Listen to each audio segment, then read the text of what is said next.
Yes, we are live. Hey Charles, Yes, we're, sir. we're live. We're live, Charles.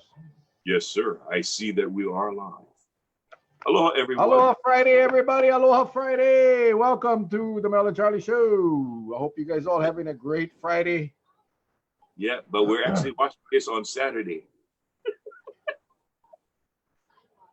Saturday. You mean I went work for nothing today? Yep, yep, yep, Oh, sure. See, I almost forget. Share this thing. Oh, fun it. yep.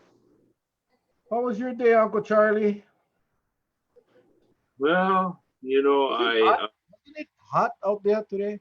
yes, it was. It was hot. Holy Now, moly. first of So all, hot. ladies and gentlemen, let's take the opportunity to share tonight's special event as we have on as our special guest tonight, joining Mel and Charlie here on Facebook Live, will be none other than Mel and Charlie. Oh, look, Jane got me worried. You guys are late. Yeah, normally what happens is we come on early when we have a guest, and as you can see, it's just Mel and Charlie tonight. It's so cute. You guys comments keep us going. I tell you, but it scrolls like hell, and if we miss anybody's comments or questions, we apologize because it's very difficult, especially when we have good speakers, and I'm trying to listen and pay attention, and then trying to keep track of the comments. So Yes, sir. just want to thank you guys for tuning in every single night, and don't forget to share this. You guys have done a hell of a job sharing this with your friends on your page, and oh, there's Rhonda and Tyson, and everybody else is on here. So anyway, thank you guys for joining us every single night. Tonight we're gonna just it's tonight what do you A call it? Like a recap. potluck buffet, um, impromptu, like always. We're just gonna talk story. A lot of things to talk about tonight. I know we monitor Facebook throughout the day, and there's a lot of concern tonight regarding the spike in cases. There's a lot of talk about potential shutting down. There's a lot of talk about um, testing. There's a lot of talk about the spread. There's a lot of talk about the drug treatment center. There's just a lot of stuff going on, and so we're just gonna try and we're gonna go wherever this thing takes us. But we just wanted to start off with, Charlie. I know you and I both posted today about this, and it's really the anxiety that people get. We knew that we weren't going to stay at zero forever. We knew. And we have been talking about the potential spike for the last week or so because of the Memorial Day weekend, because of graduation, because of the protesting, and then because of the opening of the inter-island travel and possibly the mainland travel in the next a month or so. Mhm. So I know there's a lot of anxiety, and I guess for me, and I've posted a couple of times today about this, is it really doesn't matter. I know everybody wants to know who this guy, where he live, and we'll talk about why that's important, but we cannot get that information right now, and we'll discuss that. But in the meantime, rather than stress out and try to figure out who, what, where, when, and why, and how, let's focus on us. Let's focus on ourselves and taking care of our families, taking care of your home, yourself, your family, making sure that you wear your mask, stay home if you got if you don't have to go out, stay home. And if you have to go out, make sure you wear your mask, wash your hands, don't touch your face, don't touch anything around. Remember how we were 2 months ago? We got to go back to that point. And we can only hope that the state will start giving us more information, because we know that um, we want to know where this person may have been. We want to know if this person was involved in any organized events. We want to know. There's a lot of speculation out there, but until we get the information from the state, no sense sweat over the rumors. And again, I saw somebody. I posted up the map. I posted up the data that I get straight from the website, the state of Hawaii website. And I saw somebody posted, hey, Mel, maybe you shouldn't post these things because it creates anxiety. No, what creates anxiety is the rumors, the speculation, the what ifs. See, I print the data that we're getting straight from the Department of Health as soon as I get them to try and quell the anxiety. So please, if it creates anxiety, then maybe don't follow me, because I want to inform you guys. We want to provide you guys with as much information as possible, and as soon as we get the information, we will share it, and we can promise you that. But yes, Charles, I know this has been a passion of yours forever about why can't the state tell us? We had one case yesterday. We had 7 cases today. If you read the advertiser, because if you read the state's report, it tells you nothing. But if you read the advertiser, which I believe the reporters are getting straight from Bruce Anderson, he said that the 7 cases today were from a household from prior positive cases. Now, what does that tell you, Charlie? How do you interpret that? Well, that tells us that back when we had 20 cases, it could have been one of the 20 cases that restarted up again. That's the way I would have put it. But I believe what they're trying to say, and there's a likelihood, until we can actually confirm it, that 7 cases is tied in to the 1 case. Okay, but it's not printed that way. That's why it becomes very, very misleading. Now, some people want to say that, this is, again, HIPAA. Well, why is it? And I read this statement today, and, folks, I enjoy engaging in conversation. But if you're going to engage in conversation with a fictitious name on your Facebook page, please don't. Because that only tells me that you're too, anonymity is only good if you don't want to be known, but you're putting your views out there. And, I think we're all adults and you're not going to get bashed. But when you start taking some gut shots, yeah, people are going to get offended, because what we're trying to say is when information is printed, and if it's misinterpreted or if it's printed to slant it one way. So say, for instance, we had a massive breakout in COVID, and COVID moved all the way, and it's printed that COVID is all the way to the North Shore. I would see a mass exodus from the North Shore coming towards Central. You see how you can stir things up and put things in if it's not in its right perspective. So that's why, for me, I felt, okay, so that means, do we have 2 separate cases? We have a family of 7 and an individual from another family? Because now I'm starting to think the family of 7 will come in contact. Remember, I used the analogy using 2. 2 times 7 will be 14. One guy will be 1 and 2. We're going to get 16 altogether, right? Possibly, total. But then I kept thinking more and more, and I said, gee whiz, but we got to try to confirm that it is part of the same family. And like you said, Mel, it all goes through how it's reported. And like we said from way, way a long time ago, it's all about the messaging. You don't put out the right message, like they taught us in school, right? Rubbish in, rubbish out. And that's what's going to happen.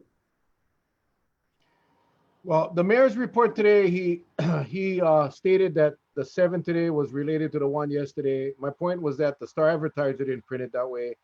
I have the mayor's reports have always been spot on as far as I'm concerned from day one.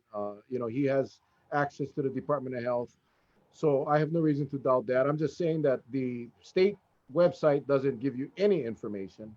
If you look at the map, as of a couple hours ago, it hadn't been updated with today's cases, so we cannot say using the map where the 7 cases were at. I just think that we all of us can use this wonderful forum called Facebook to get through this. We use this forum to get through it. And we, and we get through it by helping each other along, passing information that is actual, that are factual. You know, Joe Ba, whoever the hell Joe Ba is, you won't see him on tonight because I have blocked two people. Blocked, I mean actually blocked two people in all my time on Facebook, and I've been on Facebook for quite a while. I've unfriended a ton, but to block them, see, even if I unfriend you, you still can come on and watch because my page is public. But Joe Ba, he crossed the line today, and I so he's blocked. He's done. I don't even know who he is. But you know, we can use this platform, all of us, to share the information that is helpful, that is factual. You know, the worst thing we can do is go and post something that you heard from somebody. You know, we always had a joke in the police in the police station was, if you ever find out who somebody is, remember that, Charlie? If you Yep. find out who somebody is, you would solve all the crimes because every time you talk to somebody, somebody says, somebody told me this, somebody told me that. The problem is we don't know who somebody is. So listen, you got factual information that's public information. Yeah, share it. If you have an opinion, share it. But there's no need to be personal and go after and personally attack people. That's not what this platform is for. Because listen, we've said this, Charlie. We've said this for a long time that we expected this spike. We expected the spike to be larger than what it is right now. I believe that in the next coming days we're going to see more numbers. I think we're going to see this spike is not over. I think we're going to see this numbers rise double digit. And I don't want that to happen. I'm just saying, based on the trends that I've seen at other locations, other places, you know, that's something that we need to expect. And when that happens, we gotta stay focused and not freak out. And we can do that if we all work together and keep everybody in the loop. So anyway, Well, that's you know, all. Use the I platform in a positive way. I just get a little worried, and I try to overlook this part, but I noticed that those in high places, they wholeheartedly, when they make the statement that I expected the spike. I mean, do you have a crystal ball? I mean, I would like to get a crystal ball like yours that can give me answers like that. I thought our job was to prevent spikes, right? I thought our job was, and we understand that some people didn't follow the memo that said that you had to wear your mask or you had to social distance. But for the most part, we did pretty damn good. So even if those who violated that, they come on very, very nonchalantly and say, well, we expect those spikes. And I kind of wonder sometimes, it's like, how do you know all of a sudden we're going to get a spike? It's like it's a coincidence, right? You get a spike. Why? Just because we had a situation, we had marchers. So are you equating that whenever you have a march, you get a spike? I mean, if that's the way that you don't want a spike, then you stop all marches. Then we don't get spikes, right? You just cut out all the marches and no more spikes. But for some reason, they say, well, we knew there was going to be a spike. We knew the numbers were going to go up because why? We're opening up. We're letting people get close together. You know, we have an issue on Oahu. They still haven't lifted the ban on live music, but they open bars. What happens in most bars when you get some brothers, they get enough inu under their belt? What happens? All the rules go straight out the window, right? So again, yeah, I'm just really wondering that when our top official can say we expected the spike because of this, and just conveniently this number started to bingo one time. Well, if I can match the two up, then if you don't want to see any more bingos, they just cut out marches. That should take care of a lot of the problems. But do you think they're going to do that? That is the question. Well, I will tell you, if everyone followed the rules, if everyone practiced social distancing, wore their mask, then I honestly, this we would not have this spike today. I honestly believe that we would not have had this spike or yesterday and today. The problem is that in the last couple of weeks, in addition to the the congregations and everybody else, I mean, starting to open up. In addition to that, we all have seen, and I know a lot of people are talking about the tourists and the visitors and all that, but we all have seen our local residents failing to comply with social distancing. I see it on Facebook. I see pictures of my friends on golf courses hanging on to each other, so happy to be out after being locked up. Now, I don't blame them. I'm just saying, we got complacent. We got complacent in the last couple of weeks. We have people totally disregarding that anymore because we got comfortable with the low numbers. And that is when I started to see this happening, I knew it was just a matter of time. I knew it was a matter of time. What frustrates me, like you said, Charlie, is how do you prevent the virus, or at least reduce the risk, is by keeping the virus outside of Kauai. And that is where, and it sounds like we're beating a dead horse, but I don't know what else to do, because it's not just Mel and Charlie. It's the whole freaking state is telling the state of Hawaii, please secure our airports. Please do what you can to keep us safe. And if you listen to the briefings, the problem is they're not just expecting the increase in numbers. They're planning for it. They're preparing for it. Like, they're not going to change their mind about opening up. You bring up a good point about the bars. Why was that even? We know what happens in bars. We just, Charlie, you play music in bars. You see it firsthand. So we know what happens, and it's not malicious. It's not malicious. Hmm? A congregation, a party, a gathering, a neighborhood party, a garage party, that's not malicious, but it's very hard with our culture to walk into a house or a garage with your friends that you haven't seen for months and not hug them, not reach out and shake their hand. And that's going to happen. And that's why I keep talking about individual responsibility. If we take care of ourselves and we take ourselves out of the equation of becoming vulnerable, then we can get through this. But if we forget how dangerous this is, and we forget about the importance of the social distancing and the washing hands, I'll be honest, Charlie, and I'm embarrassed to say this, but I am not washing my hands as much today as I did 2 months ago. So I got to today reminded me, we got to get back to that level. And so, I'm not here to pick on anybody. I'm just saying that we individually gotta practice these safety measures. Otherwise, we become part of the problem. And I worry, I do.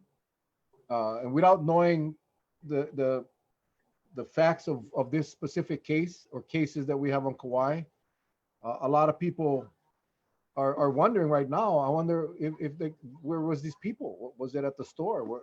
So again, regardless of it was at a store, it was at a church, it was at a party, regardless of that, if you ran into somebody that was infected by any one of these positive patients tomorrow at Walmart, and you practice social distancing, you didn't touch them, and you was very careful about what you touched at Walmart, you're not going to get sick.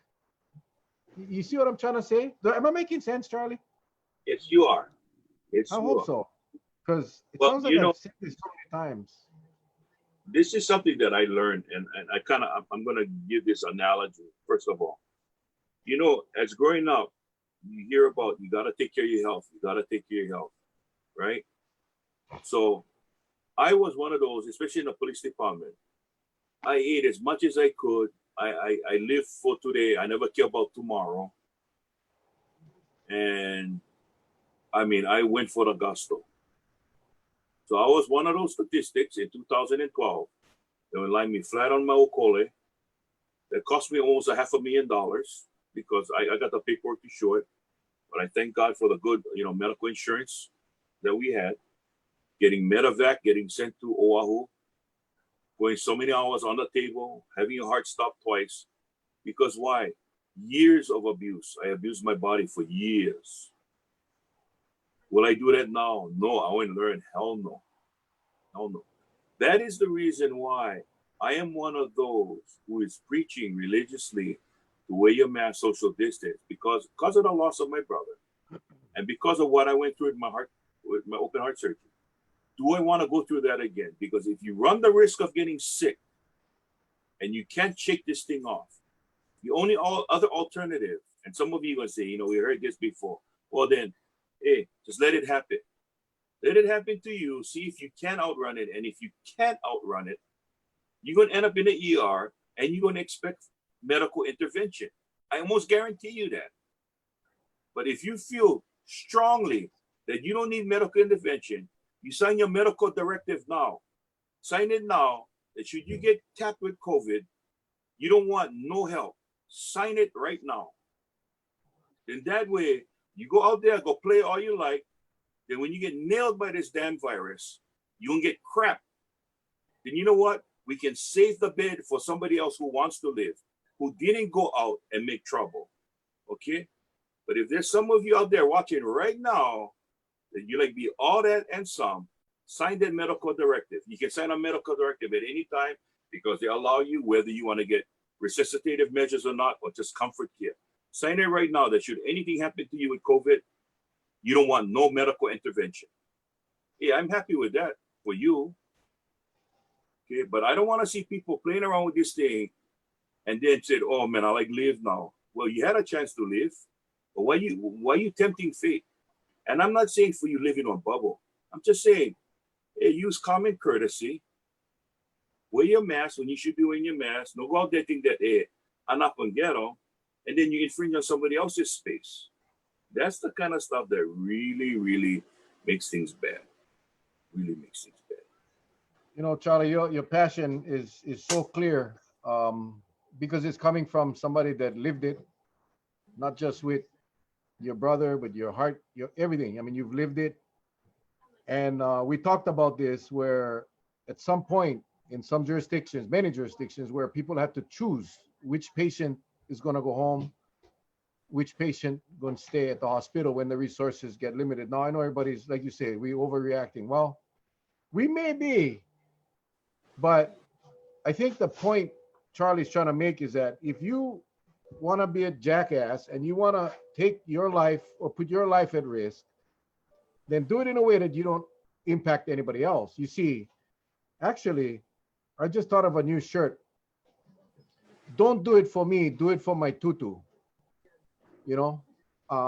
Because that's what this is about. You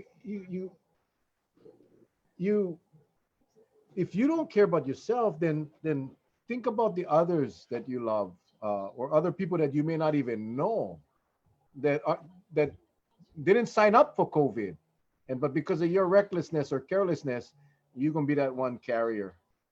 So, Charlie, I think we all share that with you, man.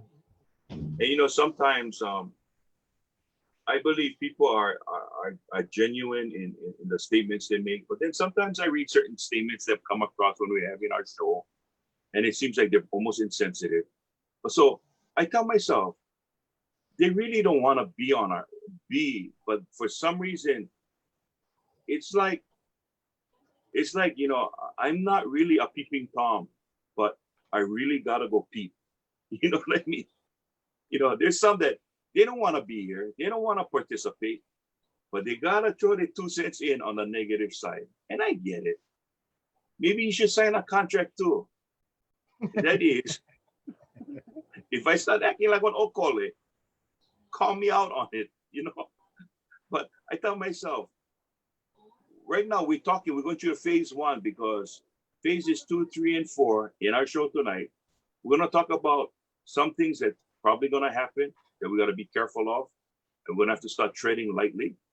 But like some of you said, we cannot stop living our life. I know, but what we're trying to say is we are very precautionary in what we do, and that's how I always tell people. It's okay to love our ocean, but if you don't know how to swim, why the hell you go near the water for? and you come near to drowning. I mean, I don't understand that. I mean, this is not Disneyland where one machine will come pick you out of the water and bring you back to safety. You go near the water, you're gonna sink. That's your tough luck. But then you endanger others because somebody got to go in and rescue you. So it's almost like with this. You come, you flirt with this thing. Somebody got to go to rescue you. In the meantime, that person getting infected too. Yeah. You ever had one hot chili pepper? Oh no, they get. Remember the jalapeno we all thought was hot. Then you get the habaneros, and then you get what's that other one they call now that somebody just gave me one plant. I just put them in a pot yesterday. What the heck is it called? It's the friggin' hot one. Anyway, no, beyond the habanero. This is not Phantom, but anyway, somebody can probably post it. Oh, ghost peppers. The ghost pepper. Anyway, remember when you was young and there we go, ghost chili. When you was young and all you guys drinking beer, whatever, and everybody talking about that hot chili. But one guy said, "Oh, but that thing is hot." The other one said, "Not that hot. No worry, right?" And I know it's pretty good. My point is this: that's what we are experiencing with COVID. You got people that are ghost pepper. I got it. Thanks, Trevor. And we got a lot of people telling us that actually believe that this COVID isn't that bad. That it's not that bad.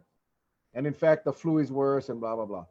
You got people that actually believe that COVID is bad and it's very dangerous. And, simply because we don't have any kind of treatment right now that is guaranteed.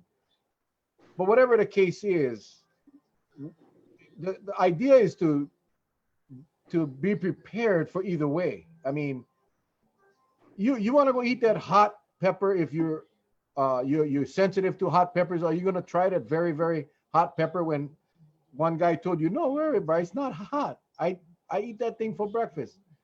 No, right? You're gonna be careful because you're allergic or whatever the case may be. And that's kind of the precaution we got to take with COVID. The problem is that there's just a lot of people that don't believe it's dangerous and that that the recovery rate or the mortality rate is so low that we shouldn't be worried, that we need to open everything up and just accept it as is. The problem is that we have an opportunity to save lives with this. We do everything we can with flu. I can guarantee you, I bet the death rate for flu going down because of the new measures, the safety measures, the hygiene measures, the masks. We didn't do that prior to COVID. So I think with COVID, you're going to see a drastic decrease in the seriousness of the flu. But in COVID, we don't have a shot. We don't have a medication. We don't have a vaccine. We're playing with a new virus that is deadly and very, very, very, very contagious. Yep. So we gotta err on the side of safety. We have to. And if at the end of the day, when we look back and you say, "Man, we never had to do that much," okay, but we saved lives. We did. Collectively, we all saved lives. And I think that's the attitude we all gotta have. You just went through a scenario about maybe we got to use extra precautions, maybe not, but we won't know until the time comes. Then when it's all over, we can say, well, we was extra precautionary about it, and thank God nothing happened, right? We prepare for the worst, we hope for the best. It's almost like the state, what they told us. Remember, just a few weeks after the start of this pandemic, they told us we got to do all this, shut down the state, right? Shut them down. The numbers weren't that great in the beginning. In fact, the numbers now is kind of higher than in the beginning part. But yet this time now we're opening things up. I get it. We need to open things up. But we also need to do things rationally, and we got to be sure that everyone is safe while we do it. But remember, I made that statement before. What is that threshold? What makes now different? Way back then, cases were like this. One side, you kept it closed. Now you're opening it up. What's so different about it now? See, now, to open up now, with people feeling the anxieties that they're feeling, with people feeling that, they're so angry, that's when they get haphazard. It's like sending a guy to a rifle range, giving him one gun, and don't properly teach him how to shoot down range. He might shoot the instructor behind him because he's frustrated. That's the danger of what's happening now. They're opening things up now. When people say, hey, don't worry, I got him already. You got me locked up on this minority. I know what to do already. Maybe you do, maybe you don't. Right? And it's like taking your friend to the beach. Come on, bro, we go body surf. The waves are perfect. Yeah, maybe you know how to swim, but what about your friend? Maybe he no can swim. What if he start drowning? You know how to save him? Maybe not. You run the risk. And that's all it is. Right now, we're talking about risk taking, right? How much of a risk do you want to take? And that's why I always say, you know what, drunk drivers. I used to always say this before when I was in a DUI team. Because some drunk drivers I felt, if you give them a second chance, and I put it out there, I've taken home a lot of drunk people before instead of arresting them. Because why? Drunk drivers out there, dime a dozen. You take the ones really bad. And I've taken some that I had first encountered and they never drank again. And they credit me even still today when I go up to Maui. Hey, Mr. Yona, you know, tell my wife, your husband gave me one chance. And look how things turned out today, right? But if somebody really wants to drink and drive, you know what I tell them? Brother, you really like drinking and drive? Do me a favor. Go kill yourself. No kill anybody else. Wait till the road is completely clear. Like, you know, when they go towards Lahaina from Wailuku, they go alongside the highway, right over the other side is the water down into the ocean. You like speed, brother, speed real fast and fly off that edge if you like play that dangerous, right? You shouldn't be playing with other people's lives. And that's the bottom line. Right now, you know, and I'm not gonna get into the debate about the flu because it's just, you know, it's, to me, it's not even, it's apples and oranges. You know, I'm not gonna get into that whole thing about the numbers but I will say that the one thing we do know is that we don't know everything about the COVID, and we got doctors, scientists all over the world racing to find these vaccines and medical treatments. I mean, I've never seen anything like it in my lifetime. But there are certain things that are given, right? And we know the virus is contagious. We know all of that. We know that we can control the spread by certain things that we do, practicing social distance and all of that. We know that if we want to, we can do a better job at quarantining our visitors. We choose not to. The state, I'm talking about the state, we do our best here on Kauai. We got some extra levels of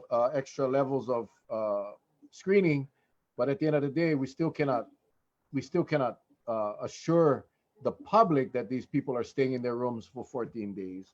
You know, I can tell you, I just had a message today where someone flew here, wife expecting a baby, got an exemption from quarantine because he was here to be with his spouse who give birth. Another message, oh, within 5 minutes of each other, a friend of mine in Maui coming home, he's working on Maui, and seeing no masks in the airport terminal, pilots walking through the terminal without masks. Again, you know, it's a choice that we as a society go make. We will make that decision. You know, hotels, people are posting about Kolo Landing a few weeks ago. Pool full with people with no social distancing. Everybody around the bar, around the pool deck, no social distancing. You know how you put the distancing in a pool? Do you know what the trick is? You let one baby make one doodle inside the pool. Watch everybody go through the pool. That's how you get social distancing in the pool. You know, hey, Charlie. Yeah. Don't be a doodle boy. But we all, again, you know, we talk about Apple, Google and Apple came up with this app, right, for your phone. And if you have an iPhone, I don't know how to get to it on a Google, but if you have an iPhone, you go to settings, privacy, medical, and you'll see the COVID app sitting right there with a button to turn on. Yes. Settings, privacy, medical, and you'll get to this thing. Try hit the button, nothing happened. It doesn't work. The state It doesn't never work. said. You know why it doesn't work? Because in order for it to work, the state, and many states are using it right now. Many countries are using it right now with Google and Apple. Once the state requests the permission to use that API, their system, then they go active. And all of the contact tracing is in your iPhone right now. If this state would get the access from Google or an Apple. My point is, are we doing everything we can? We have the ability to post for a quarantine violation of a fine of $10,000. I mean, a bail of $10,000. You don't need to post.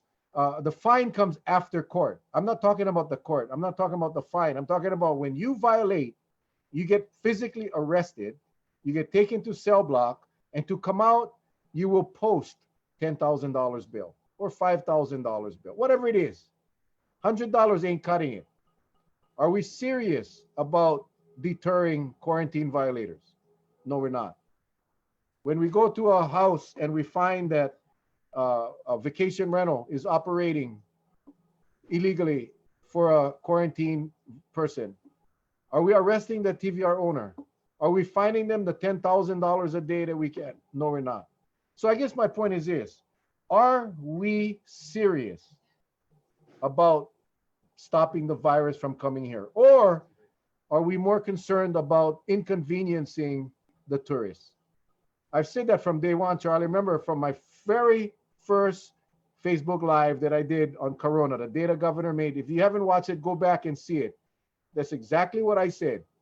It was evident to me that this governor had basically sold out to the visitor industry. And that in fact, all the decisions that were going to be made from that day forward was going to benefit the visitor industry. And I know we got a lot of visitor industry people on this call. And if you all know me, you know I want to see everybody get back to work. But I worry for you. I worry for your families. And at the last level, I worry about our guests. Right now, I'm more concerned about our people, our kupuna, the tutu, the tutukane, all of them I worry about because this virus is dangerous, very dangerous for these people. And that's all I'm trying to say. We talk a good talk. We talk about testing, Charlie. I'm not going to go into that whole thing again. But the whole testing thing, this state from day one has been very inadequate in its testing. And admittedly, it's not, we're not accusing them. They come out and say that testing does nothing for this state. You all know that. Are we doing the best job we can keeping up with this virus? No, we're not. So that's the frustration. That app could help. You know, right now, Charlie, if we had that app activated, we would know where those 8 cases were from. We would know if anybody had gone to a public area. We would know if that person caught the bus, or we would know that based on that app. And we don't have that yet. It's on my phone, but I cannot turn them on because this state has not requested access. So frustrating to say the least. Frustrating to say the least. Let us take a look at again. You know, going forward, folks. I want you to realize that you know, with these cases that we have on Kauai now, talking about a total of 8, I am confident they're doing the contact tracing. What I am not confident about is how far they will push the envelope to make sure that they have vetted every possible corner of a person who may have come in contact with these positive cases.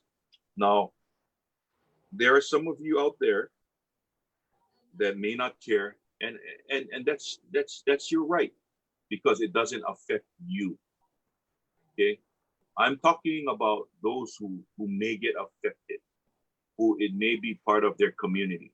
That's why it's so important to find out, where is this thing at? Is it in your community right now? Okay. Remember now, pretty soon, we're going to open up our schools. We're going to have our Kiki going back. I would sure hate for one of you to get a call that your child is sick really bad, only to find out that your child may have come down with the COVID virus in school. Is that what you want? I don't want that for you. Nobody wants that. You got to be a complete idiot to say that, hey, That's life. You know, if that's the case, then go find a tall building, then jump off and see if you survive the fall. I mean, if you can do that. What I'm trying to say is, we got the schools opening up. We slowly got other things opening up. I get messaging every day from our seniors. Uncle Charlie, I'm afraid to go out. I'm reassuring them, if you take the necessary precautions, such as wearing your mask, practicing social distancing, every chance you get, you carry your hand sanitizer, sanitize your hands wherever you go. If somebody invades your space, even though you're right to be in that lane, you know what? No argue. Create distance. Create distance between you and that person. As long as you do that, because how are you going to get infected? How is the transmission going to occur? It's going to occur, one, with the micro droplets. Two, it's going to have to be within a relatively close proximity. And three, we have to talk about exposure. How long are you going to be there? Okay? How long are you going to be there to get exposed? And as long as you minimize your exposure, you do your business and get out, you'll be fine. I wholeheartedly believe that, because why? I trust science. I trust what they publish. I trust and I wish I could say, I think in my brother's own way, he was trying to give me a warning. And that is, brother, it's coming. It's coming. And I mean, I think I cried enough that I cannot cry no more, because I really believe that my brother was telling me that it's coming. And when it does, I hope he can outrun it. And unfortunately he didn't. So I think he was sending me a message, and I want to believe that. So I want to be able to pass that message on to all of you out there that, I want you folks to stay safe. So what do we do? What we know is we have this information available now, such as we have a spike that's going on. Tomorrow's another day. We need to take a look at that spike as well going forward. We got to see what the numbers are. Now, what's the numbers? The numbers is just telling us that people tested positive. Now, we know we don't have any testing going on like how Honolulu or the outer islands have to, these drive-through tests. We don't have that. We will be having an antibody testing coming up on Wednesday.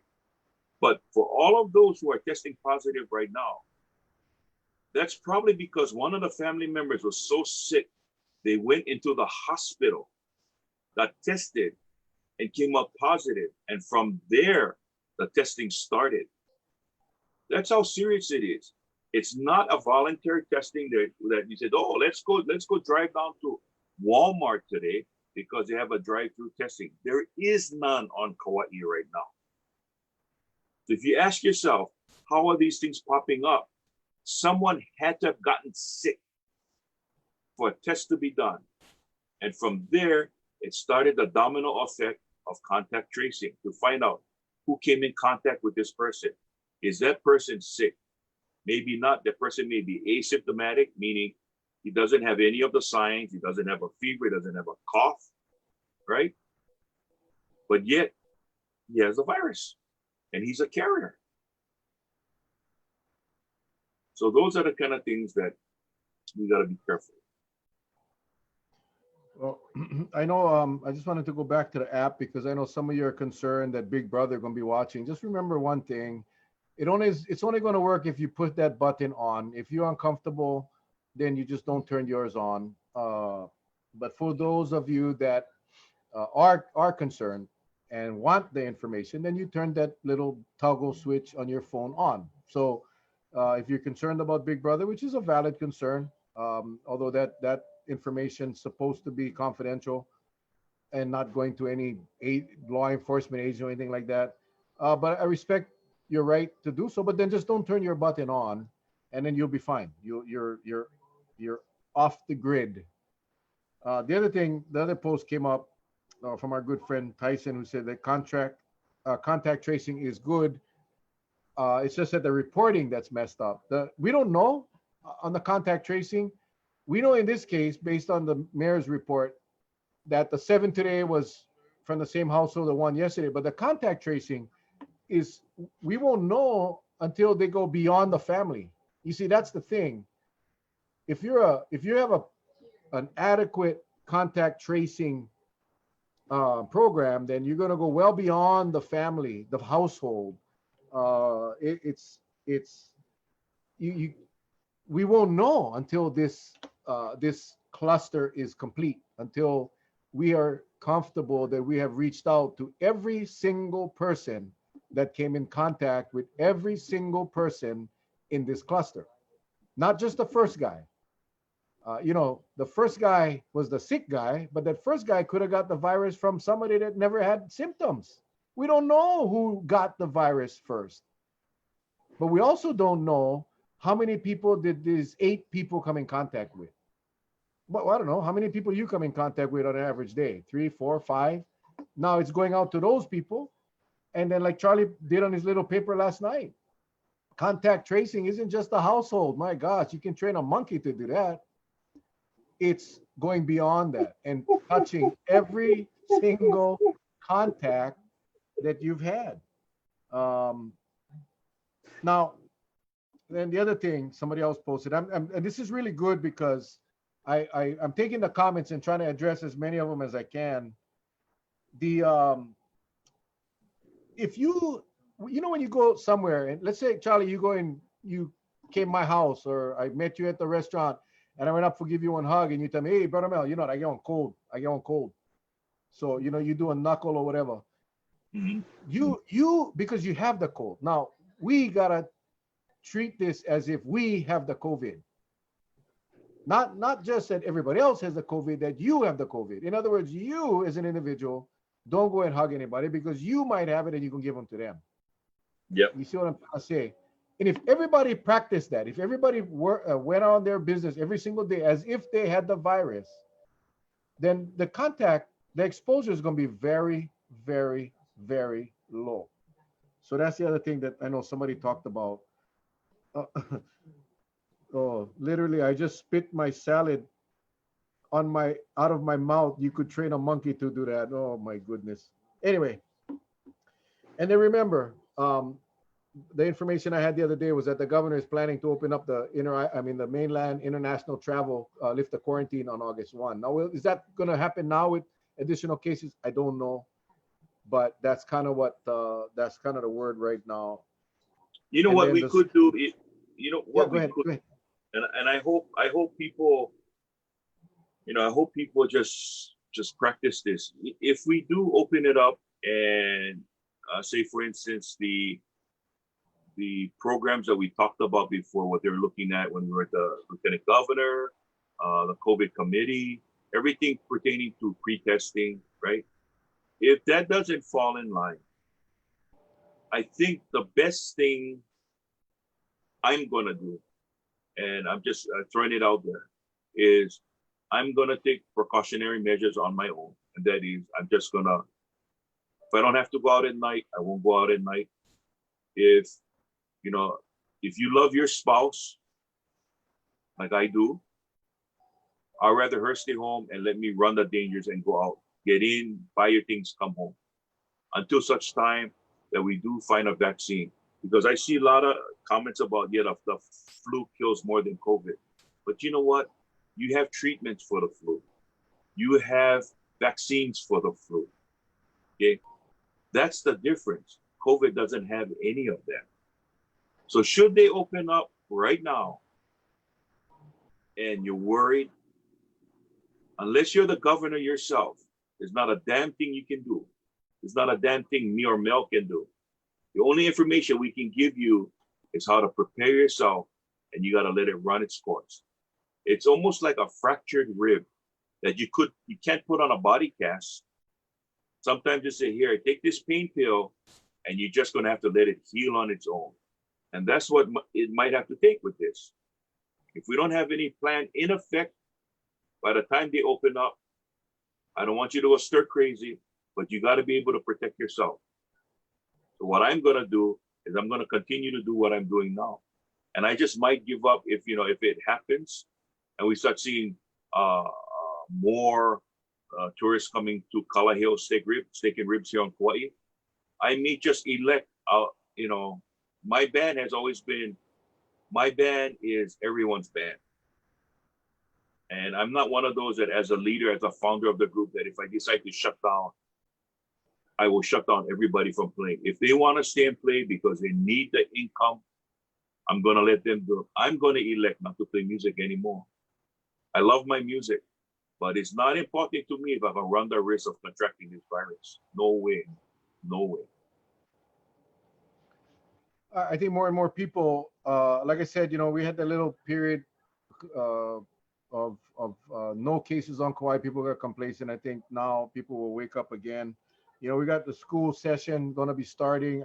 I mean, every person I've spoken to so far, hasn't been that many, probably half a dozen, maybe 10 people, parents that say they're not sending their kids to school. I'm not sure what the DOE is going to do. I think a lot of people will be looking at homeschooling. I see a lot of posts on Facebook asking, hey, anybody get information on homeschooling? Let me know.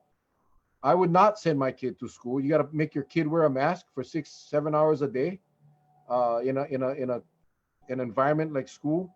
So I'm not sure what they're going to do when the enrollment will be low.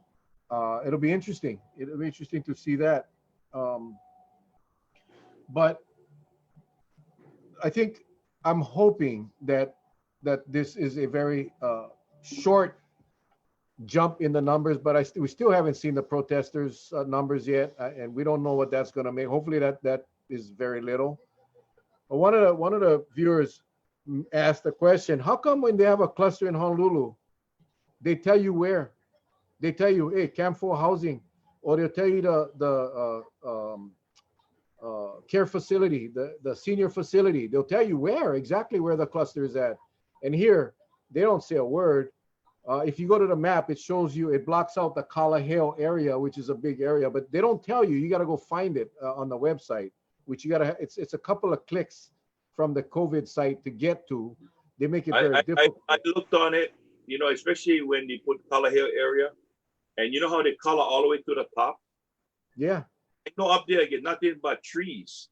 So are the gorillas up there getting COVID? Or how does that work? I mean, I think the bats. The bats. The bats. Yeah, I think it's the bats. I know, Charlie, we had about 10 minutes left. I know a lot of people have been posting about that, and I'm not going to spend much time on this because we will get guests to come on and discuss the drug treatment center. We all know that the Grove Farm, now Warren Haruki, dropped the letter. We saw it in the media that Grove Farm was not informed or contacted or made aware of the plan to change the use of the facility.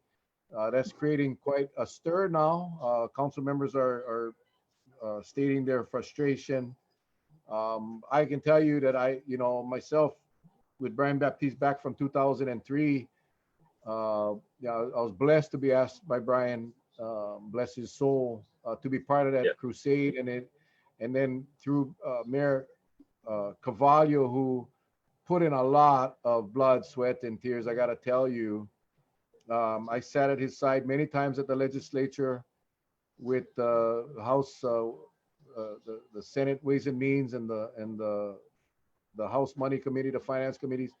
A lot of work went into that, and now all of a sudden, the direction has changed. There's some question as to the operator and the contract being canceled. Again, I don't want to go too much into that because we are planning to bring on guests to talk about that in the next couple of weeks. We'll see how this thing unfolds, but quite surprising that no one knew about it. No one. The council didn't know about it. Grove Farm, who donated that land for the sole specific purpose of having an in-resident drug treatment facility for adolescents. That was the reason, that was the purpose. The environmental impact statement was approved based on that concept. The memorandum of agreement with Grove Farm was specific to a residential adolescent treatment center. So it's going to be interesting how this thing unfolds, but we'll see. I know a lot of you folks have talked about voice your opinions online after the Civil Beat article. It's since been in the Star Advertiser and the Garden Island. So we will find out. We're going to try and have all the involved parties on a Zoom, on a Facebook Live, so we can have that discussion. Not sure if we're going to be able to have that, but I will just say this, Charlie, and you can chime in. We need an adolescent drug treatment center on this island. Oh We yes, do.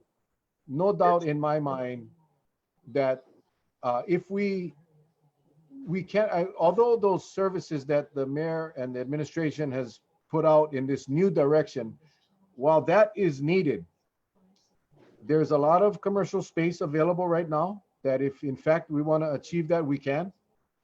We cannot go down that road at the expense of the adolescent drug treatment center. That is my personal opinion, one that has been involved with this project from the beginning. I don't say that to brag. I just say that to let you know that a lot of work went into it and a lot of people are involved in it. And I can only hope that this administration will reconsider and go back to the original plan and pursue a new vendor, a new contractor for that facility. Well, Mel, I wholeheartedly appreciate that statement. We do need a center like this. I will share with the viewers out there that for me, why I look at this as something that's so very, very important. And that is because, as I made mention before, all of you out there know that Mel and I, we were former police officers. And some of you may or may not know, but I was a former medical examiner investigator for the city and county of Honolulu. And there was a period of time that I investigated many deaths involving our teens, whether it's suicide or drug usage. And I can tell you right now, there's been many times that I didn't sleep well. Yeah, I didn't sleep well, and it's not amazing. It's disheartening to think that such a young life is taken because they get involved with the drugs, or they have a really really hard time overcoming their demons. So I think they need something like this, and I'm just telling you that, my life was just consumed by this job, and you try to think that you can make a difference. Well, I used to have a lot of thank you cards from families, just the ability to comfort them by telling them what I know from the medical standpoint, and just giving them a sense of assurance that they want to know, did my son or did my daughter die instantly? How can you answer that? How can you answer that? So I think by number one, step one, by having a center like this, helping those kids that has a drug dependent problem, we can pretty much head off some of the tragic endings that we face every day. And I think if we do that and we do that relatively quickly, I think we'll be okay, because again, why it's magnified so many times over and over, Kauai is a small population. It's like everyone knows everyone, even though Hanalei is way far from Keka. But sooner or later, Coconut Wireless, somebody gonna know somebody. And it gets sad because, like I said, with a small population, anything that happens, it's magnified so many times. And I think it's about time that we put a stop to it. We get the drug treatment center in place. We start helping our teens. Because the next step, they cannot lick it at that young age. You know what's going to happen next. Yeah, like you, Charlie, we've seen so much bad stuff, and kids always, I till today, I mean, I still sometimes reflect back on some of those cases involving the kids, and anyway, my point is this: is that the intervention's got to start early. We've all been touched by drug abuse, mental health issues. This facility is there to intervene at an early point of our kids' lives. They sent me 6 weeks training all over, in the county, New Orleans, Seattle, Florida, 2 weeks at a pop to learn about this. And I'm convinced Larry Woodcock is on, man. Larry is I hope you don't mind, Larry, but Larry's the grandfather of those two lovely children that they found the Lavallo case.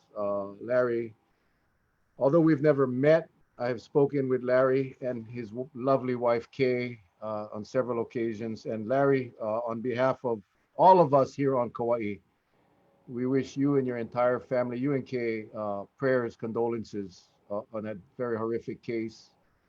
Oh gosh, I really did wish I had the opportunity to meet you guys. But Larry, blessings to you folks, and prayers to to Tylee and JJ. I mean, Yep. again, we're talking about this, and I'm gonna get emotional. I want to do that. But Larry, we love you, man. You and Kay and your entire family, we love you, man. Um, but this is an opportunity for us to engage and intervene early on, and we cannot pass this up. I just want to say, Warren Haruki, a lot of times he gets labeled as a big developer, landowner, blah, blah, blah. But, I wish people would look into what Warren and his company and individually has done for this community in all of the land donations and all of the community efforts. And I stand by Warren on this one, man. And we're gonna fight this one, and we're gonna get that adolescent treatment center functioning, and we're gonna do it with all your help, all of your help, all of your help. So anyway, gosh, Larry just kind of took Yep. me out of the rhythm. But Charlie, I know next week we got some exciting shows coming up next week. Yep. We got our council candidates. Ladies and gentlemen, we urge you to join us next week as we have the council candidates for County of Kauai joining us each day of the week. We have so many on. They'll be having a total of 15 minutes, 10 minutes of telling us who they are and what their platform may be, what they're running on, and 5 minutes of question Q&A from Mel and I. And so I invite all of you to please join us because, as you know, this year voting will be done differently. It's no longer you'll go to a ballot box. Everything is by mail. So there are a lot of things that it's going to be different. And I know some of you out there have expressed concerns about whether there will be a lot of, there may be some tampering. But I have to believe that the Office of Elections has that all under control. Okay. So we want to make sure that, you folks kind of get in tune. I hope and pray that you join us because I've always said from before, and Mel said this many times, you grumble, okay, then you're not being part of the solution. You come in with some really hard solutions for making changes. You get involved. Just get involved. When you don't get involved, then don't grumble. Please don't do that.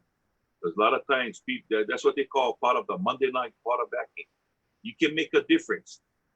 But you would rather, because it's very easy to wait until the dust settles and you get the gravy pot.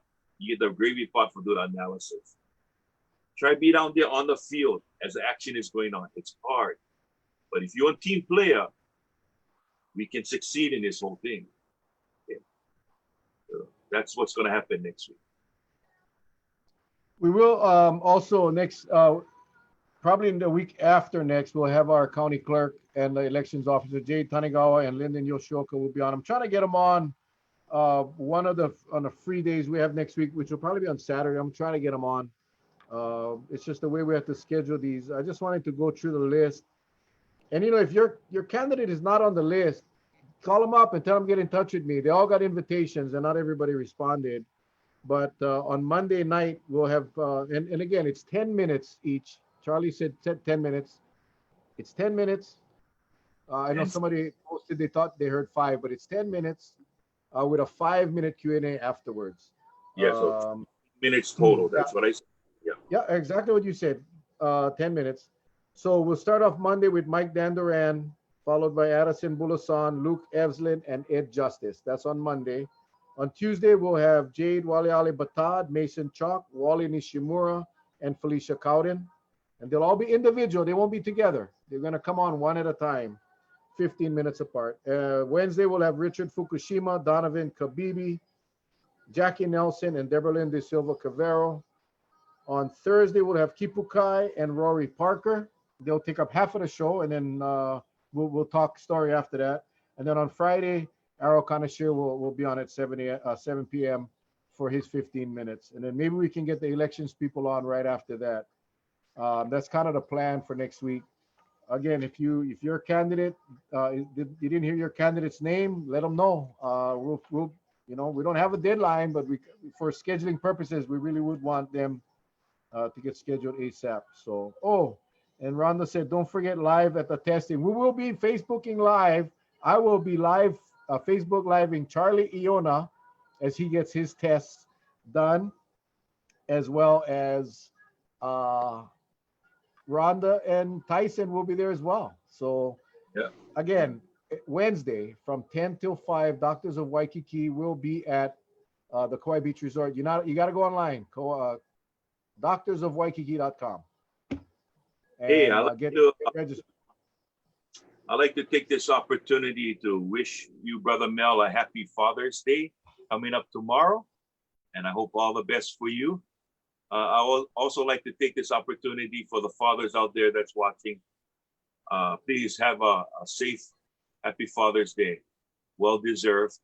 And to my sons, Jonathan, who came back, he's on Kauai now visiting, but he goes back to Honolulu on Monday.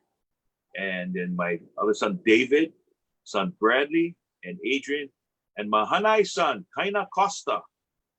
I say to all of you, happy Father's Day. Thank you, Charlie. Likewise, happy Father's Day to you and all the dads out there. We've been getting a lot of Father's Day wishes. Thank you guys all you pops out there, all you dads. And we cannot forget the single moms who's out there being a mom and a dad. Happy Father's Day tomorrow for you guys. We love all of you guys. And happy Father's Day for all you dads that you don't know you're a dad, but happy Father's Day.